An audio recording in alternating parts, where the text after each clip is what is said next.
Welcome. In today's video, we're going to walk through how to delete all messages on Telegram, completely updated for the latest version. Whether you want to clear out an old conversation, start fresh, or just tidy up your chat list, this guide will help you do it quickly and easily. Let's get started. First, open the Telegram app on your phone or desktop. Once it's open, find the chat that you want to clear. This can be an individual chat or a group conversation. Tap on it to open the chat window. Next, look up at the top right corner of your screen. You'll see 3 dots stacked vertically. That's the menu icon. Go ahead and tap on those 3 dots. A small list of options will appear right below. From that menu, choose the option that says Clear History.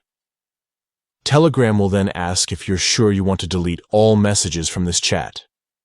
Take a moment to confirm that you're ready, and then tap the Confirm button.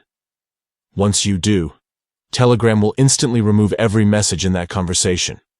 If you're clearing a group chat, you may also see an extra option to clear messages for everyone or just for yourself. Selecting for everyone erases the chat for all members, while for me only clears it from your own view. Choose whichever option fits your situation best, and that's it. You've successfully cleared all messages from your Telegram chat. Now your screen is clean, organized, and ready for new conversations. It's a quick process that takes just a few seconds but can make your messaging experience feel a lot more streamlined.